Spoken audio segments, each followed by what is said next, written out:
오늘은 마태복음 124번째 시간으로 나의 약함을 직시해야 합니다. 나의 약함을 직시해야 합니다. 라는 제목으로 같이 하나님의 말씀을 나누도록 하겠습니다.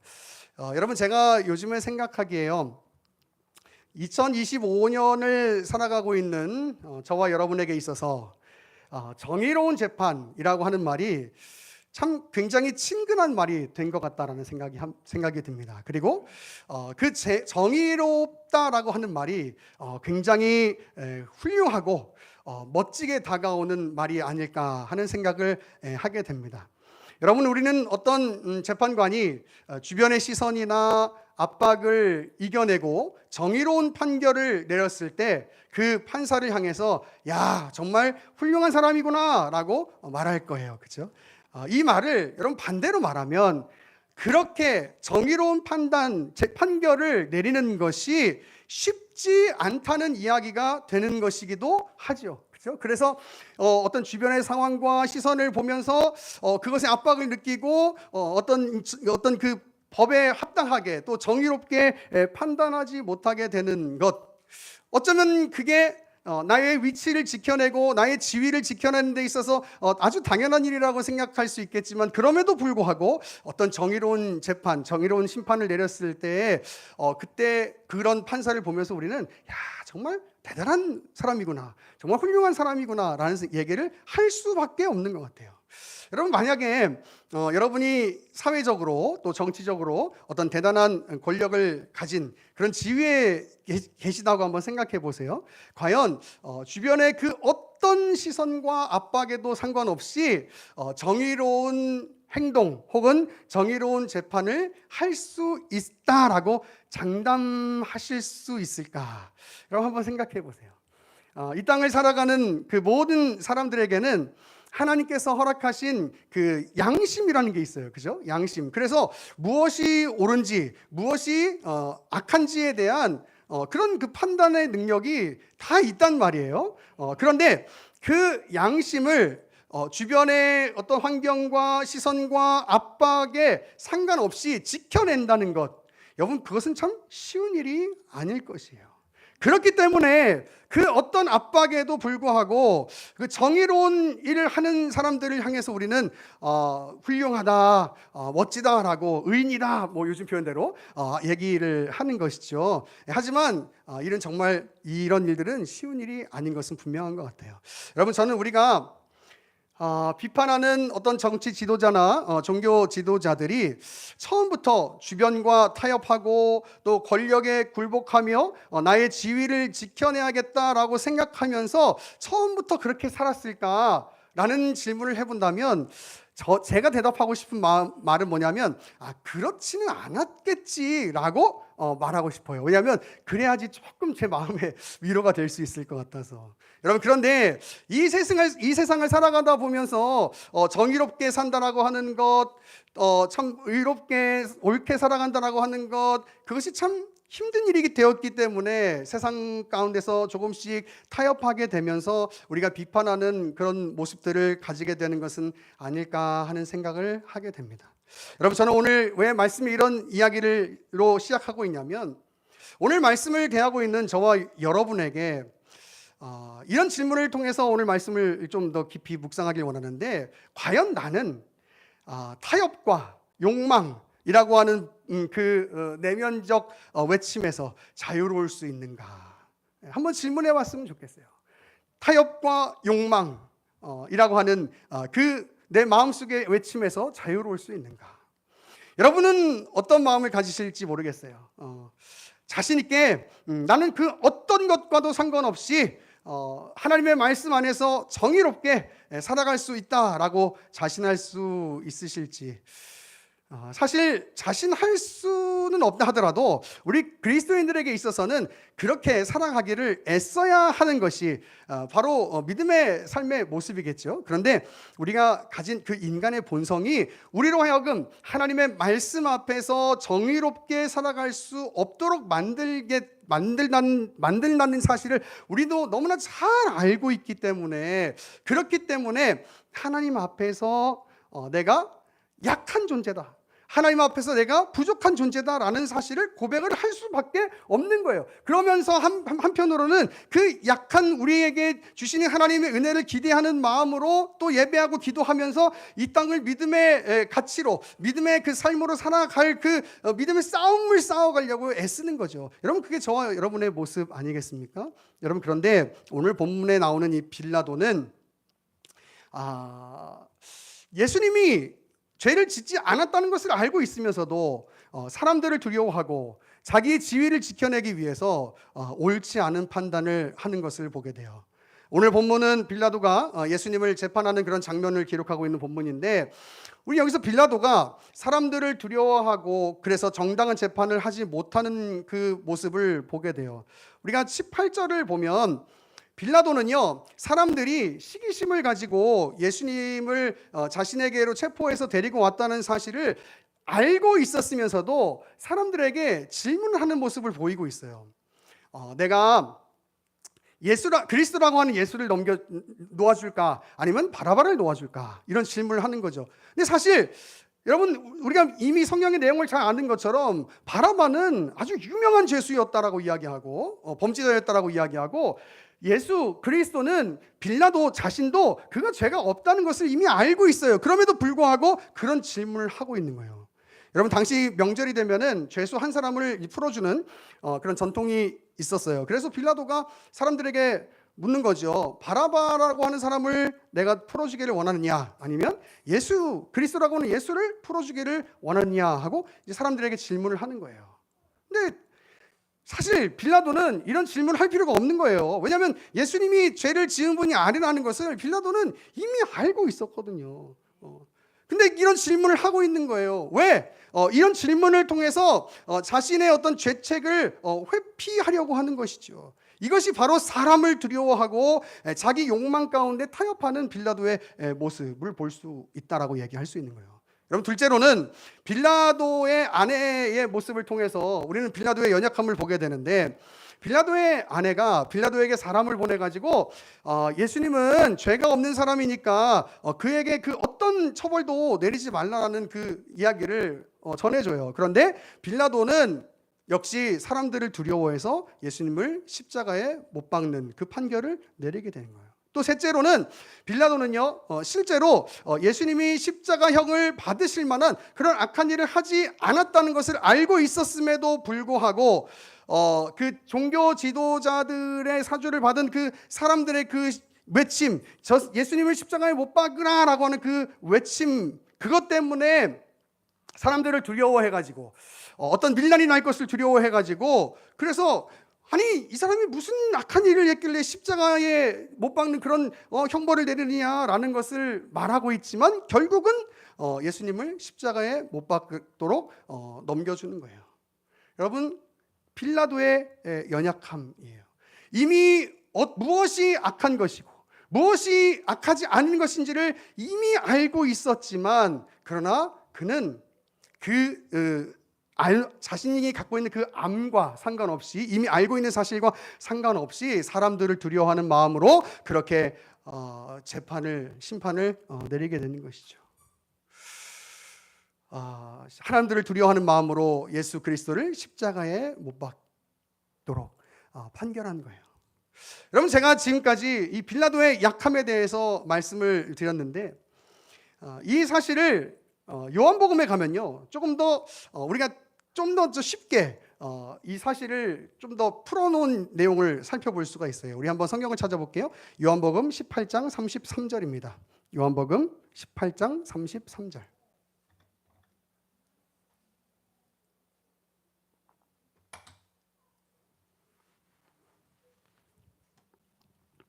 요한복음 18장 33절, 제가 천천히 읽어보겠습니다. 이에 빌라도가 다시 관정에 들어가 예수를 불러 이르되 내가 유대인의 왕이냐? 예수께서 대답하시되 이는 내가 스스로 하는 말이냐? 다른 사람들이 나에 대하여 내게 한 말이냐? 빌라도가 대답하되 내가 유대인이냐? 내 나라 사람과 대제사장들이 너를 내게 넘겼으니 내가 무엇을 하였느냐? 예수께서 대답하시되 내 나라는 이 세상에 속한 것이 아니니라. 만일 내 나라가 이 세상에 속한 것이었다면 내 종들이 싸워 나로 유대인들에게 넘겨지지 않게 하였으리라. 이제 내가 나라를 여기에 속한 것이 아니니라. 빌라도가 이르되 그러면 내가 왕이 아니냐? 예수께서 대답하시되 내 말과 같이 내가 왕이니라. 내가 이를 위하여 태어났으며 이를 위하여 세상에 왔나니 곧 진리에 대하여 증언하려 함이로다. 무릇 진리에 속한 자는 내 음성을 들으니라 하신대. 빌라도가 이르되 진리가 무엇이냐 하더라. 말을 하고 다시 유대인들에게 나가서 이르되 나는 그에게서 아무 죄도 찾지 못하였노라. 아멘. 여러분, 빌라도가 예수님과 대화를 이렇게 직접 좀 나눈, 그리고 그 나라에 관한 이야기를 나누는 그 대화를 보게 되는데, 빌라도는 예수님과의 대화를 통해서 예수님이 아무 죄가 없다는 사실을 알고 있었어요. 하지만 그는 사람들을 두려워하고 그래서 예수님을 십자가에 못 박도록 넘겨주게 되는 것이죠. 빌라도는 예수님을 풀어줄 수 있는 그런 힘이, 권력이 있었던 사람이었어요. 그런데 그는 자식의 유익을 위해서 아무런 죄도 없는 그 예수님을 십자가에 못 박도록 판결한 겁니다. 여러분은 빌라도의 이런 모습을 보면서 어떤 마음을 가지시게 되세요? 나쁜 놈 어떻게 저럴 수가 있나? 혹은 어떻게 자신의 지위와 그 권력을 지키기 위해서 저렇게까지 할 수 있는가 하는 생각을 하실 수 있을지도 모르겠어요. 어쩌면 우리가 비판하는 정치 지도자나 종교 지도자들이 이런 모습이기 때문에 비판하는 것이겠죠. 하지만 저는 우리 예수 그리스도의 십자가를 이제 계속해서 묵상하게 될 텐데, 그 십자가를 묵상하면서 우리가 정말 직시해야 하는 것은 뭐냐면 바로 우리 각자에게 있는 그 하나님 앞에 있는 그 나의 연약함, 나의 죄악됨을 먼저 볼 수 있어야 한다는 거예요. 여러분, 오늘 우리가 계속 살펴봤던 베드로의 부인, 그리고 유다가 예수님을 팔아먹은 사건, 그리고 이 빌라도의 이 연약한 이 재판, 잘못된 재판, 이런 것들을 보면서 우리는 뭘 보게 되냐면, 인간이 얼마나 연약한 존재인가, 이 인간이 얼마나 죄의 본성으로 가득한 존재인가라는 것을 알아야 해요. 왜냐하면 그것을 알아야지만이 정말로 십자가가 그래서 나에게 너무나 귀하고 너무나 소중한 것이구나라는 것을 깨달을 수 있게 되기 때문인 거예요. 여러분, 성경의 이 마태복음의 26장, 27장에서는 우리가 뭘 알아야 하냐면, 야, 저 베드로 저 믿음도 없네. 야, 유다 저 자기 스승을 저렇게 팔아먹냐? 야, 빌라도 저거 어떻게 저렇게 정의롭지 못한 재판을 할 수가 있어? 그렇게 다른 사람들을 욕하라고 주신 말씀이 아니라 그들의 연약함을 보면서 과연 나는 어떤 모습을 가지고 있는가? 과연 나는 어떤 죄성을 가지고 있는가를 먼저 살펴볼 수 있어야 한다라고 하는 사실이죠. 여러분, 우리가 이 땅을 살아가면서 제가 먼저 몇 번 강조드렸지만 가장 쉽게 살아갈 수 있는 방법은 뭐냐면, 내가 가지고 있는 그 권력과 힘을 사용해서 사람들로 하여금 아무 말도 하지 못하도록 만드는 것이 가장 쉬운 일이에요.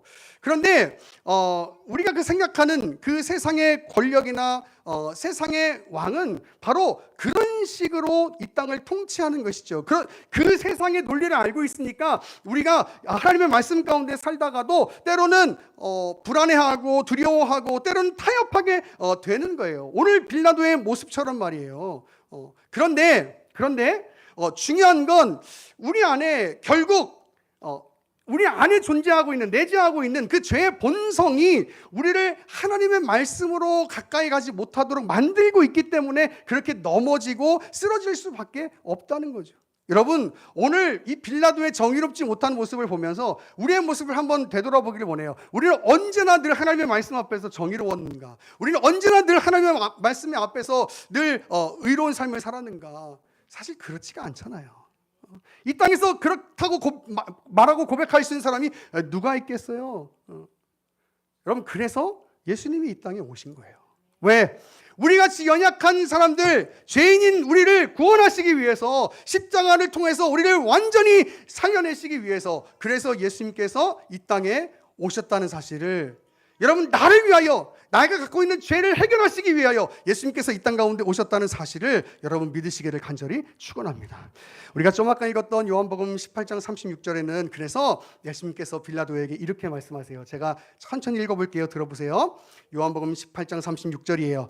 예수께서 대답하시되 내 나라는 이 세상에 속한 것이 아니니라. 만일 내 나라가 이 세상에 속한 것이었다면 내 종들이 싸워 나로 유대인에게 넘겨지지 않게 하였으리라 라고 이야기해요. 여기서 중요한 개념은 이런 거예요. 내 나라는 이 세상에 속한 것이 아니다.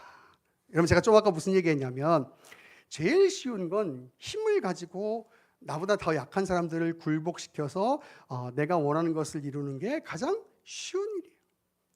여러분, 어떤 지위를 갖는다는 것, 어떤 힘을 갖는다는 것, 그것은 세상의 논리적으로 보면 결국 그것을 하고 싶은 거죠. 그렇죠? 그런데 예수님은 이렇게 얘기하시는 거예요. 내가 유대인의 왕으로 왔지만 이 세상이 이야기하는, 이 세상이 생각하는 그런 왕으로 온 것이 아니고, 나의 이 생명을, 나의 이 목숨을 많은 사람들의 대속물로 주기 위해서, 내가 섬김을 받으러 온 것이 아니라 섬기려고, 많은 사람들을 살려내려고 이 땅에 왔다. 그것이 바로 내 나라는 이 세상에 속한 나라가 아니다라고 하는 말의 의미인 거예요. 여러분, 예수님은 자신이 이 세상의 왕과 같은 그런 왕으로 오시지 않았다고 말씀하시는 거예요. 사람들은 예수님에 대해서 이 세상의 왕과 같은 그런 힘과 능력, 그런 어떤 정치력, 이런 것을 기대했었습니다. 하지만 예수님은 모든 구원받을 자들을 위하여, 모든 인간들의 그 죄의 그 책임을 완전히 해결하시기 위해서 왕궁으로 가시지 않고, 멋진 무슨 비단 카페트로 가시지 않고 어디를 향해 가시냐면 십자가를 향해서 걸어가고 계시는 거예요. 왜? 진정으로 생명을 주기 위해서, 진정으로 그의 나라의 백성들을 보호하시는 그 왕으로 존재하시기 위해서인 거죠. 여러분, 그게 예수님의 왕되심이에요. 그게 예수 그리스도의 여러분 십자가 사건이에요. 여러분, 오늘 우리는 이 말씀을 통해서 이 세상을 살아가면서 주변의 시선이나 그 관계를 참 두려워할 때가 많이 있는 것 같은데, 사실 그럴 수밖에 없다라고 하는 그런 요소들이 또 많이 있는 것 또한 사실이죠. 그런데 저는 여러분에게 이렇게 권면드리고 싶어요. 성경을 한번 찾아볼까요? 사도행전 4장 19절입니다. 우리 함께 찾아서 같이 읽겠습니다. 사도행전 4장 19절입니다.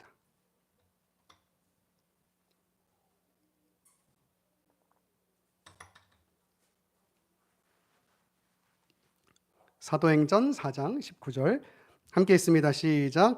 베드로와 요한이 대답하여 이르되 하나님 앞에서 너희의 말을 듣는 것이 하나님의 말씀을 듣는 것보다 옳은가 판단하라. 아멘. 한 번 더 읽어볼게요. 제가 베드로와 요한이 대답하여 이르되 하나님 앞에서 너희의 말을 듣는 것이 하나님의 말씀을 듣는 것보다 옳은가 판단하라. 여러분, 우리 그렇게 살아야 할 줄로 믿습니다. 예수 그리스도께서 우리의 모든 죄의 책임을, 그 형벌을 해결하시기 위해서 십자가를 지신 거예요. 그 이야기는 우리가 약한 존재라는 것이죠. 우리가 죄인된 존재라는 것이죠. 그 문제를 해결하기 위해서 예수님께서 오셨던 거잖아요. 그러면 우리의 약함을 직시하고, 내가 어떤 부분에서 잘 무너지는지, 내가 어떤 부분에서 잘 쓰러지는지를 잘 직시하고, 그리고서 이렇게 생각하는 거예요. 그래, 내가 사람들의 말을 따라 사는 것보다 하나님의 말씀을 따라 살기를 결단하자. 여러분, 오늘 그런 결단이 여러분에게 있어지기를 간절히 소망합니다. 여러분, 목사도 성도도 모두 하나님의 말씀에 바로 서서 어떤 행동을 하든지 간에, 어떤 결정을 하든지 간에 하나님 말씀의 중심으로 두고 모든 행동과 결정을 해야 하는 거예요. 여러분, 그럴 때 우리의 약함을 직시하게 되고 또 하나님의 은혜로 우리의 모든 약한 것들이 고쳐지는 은혜가 임하게 될 줄로 믿습니다. 여러분, 마지막으로 그렇다면 어떻게 해야 하나님의 말씀 중심의 결정, 그 방향을 설정할 수 있을까? 여러분, 저는 두 가지를 오늘 말씀을 통해서 제안드리고 싶은데요. 첫째는 뭐냐면, 잘 기억하세요. 세상보다 하나님을 더 크게 보는 거예요. 다시, 세상보다 하나님을 더 크게 보는 거예요. 여러분, 우리는 이 땅에 보이는 것에 너무 우리가 가깝기 때문에, 친밀하기 때문에, 친근하기 때문에 보이는 것이 우리를 어떻게 할 것 같아요. 그런데 이 땅의 그 어떤 피조물보다도 강하신 우리 하나님이 우리를 붙들고 계심을 여러분 믿으시기를 간절히 축원합니다. 그래서 이 세상에 보이는 것을 더 크게 보는 것이 아니라, 보이지는 않지만 이 땅의 온 우주 만물을 창조하신 하나님이 나와 함께하고 계심을 기억하며 그 하나님을 더 크게 보시면서, 그 믿음의 눈으로 그 하나님을 크게 보시면서 살아가시는 우리 외나무교회 성도들 되기를 간절히 축원합니다. 여러분, 그러면 하나님 말씀 가운데 살아갈 수 있어요. 두 번째 제안은 내 안에 있는 욕망과 늘 싸우는 삶을 사는 거예요. 여러분, 아마 우리가 늘 하나님 앞에서 살면서도 이 세상에 내가 어찌할 수 없는 그 스물스물 올라오는 그 욕망들이 내 안에 있어요. 어쩌면 하나님 아닌 다른 것으로 내가 더 즐거워하고 싶어하는 그런 마음들이 있을 수 있어요. 여러분, 그런데 그렇게 가다 보면 하나님의 말씀에서 멀어지고 계속해서 다른 즐거움들을 찾는 거예요. 여러분, 제가 언젠가 한번 설교할 때 이런 제목으로 설교한 적이 있어요. 자극을 찾는 이들에게라는 그 제목으로 설교를 한 적이 있는데, 여러분, 이 땅의 것으로 만족을 삼으려고 자꾸 뭔가를 이렇게 더 찾으려고 하잖아요. 그러면 지금보다 더 자극적인 거, 지금보다 더 큰 거, 지금보다 나에게 뭔가 좀 충격을 줄 수 있는 것, 여러분, 이런 것들을 찾아가게 돼요. 여러분, 저는 지금 이 시대가 그런 자극을 찾아가고 있기 때문에 점점 더 험악해지고 삶의 질서가 망가지고 있다고 생각해요. 여러분, 우리는 뭘 찾아야 되냐면 평안을 찾아야 돼요. 평안. 내 마음에 하나님으로부터 주어지는 그 평안을 찾아야 된다고요. 그랬을 때 우리의 마음이 흔들리지 않고 우리의 마음이 내 욕망 가운데 사로잡히지 않을 수가 있어요. 여러분, 그렇게 하면 아마 우리는 하나님의 말씀 안에서 잘 지낼 수 있을 거예요. 그리고 우리 또 교회도 그 교회다운 모습을 잘 가질 수 있을 것이라고 생각해요. 여러분, 그렇잖아요. 교회 분열, 갈등, 그런 것이 결국은 왜 일어납니까? 교회 안에 있는 각자의 어떤 욕망을 채우고 싶은 그 마음들 때문에 일어나는 거 아니에요? 그래서 목사가 먼저 회개하고, 그리고 우리 모두가 다 회개하는 마음으로 한 교회 공동체의 아름다움을 이루어 가야 되는 거예요. 그래서 저도 열심히 하나님 말씀 가운데 살기를 애쓰고, 여러분도 애쓰면서, 또 제가 여러분들이 그렇게 잘 살아가실 수 있도록 열심히 기도하고, 여러분도 담임 목사를 위해서 열심히 기도해 주세요. 그렇게 서로를 위해서 기도하고 하나님의 말씀 가운데 살아가기를 애쓸 때, 나의 연약함을 직시하고 그렇게 하나님 앞에 나아가기를 애쓸 때 우리 교회는 아름다운 교회가 될 것이고, 여러분의 삶 가운데 하나님의 놀라우신 선하신 일들이 일어나게 될 줄로 믿습니다. 오늘 말씀을 기억하며 하나님 앞에 하나님 말씀 가운데 살아가기를 결단하는 그런 오늘의 귀한 말씀이 될 수 있기를 간절히 축원합니다. 아멘.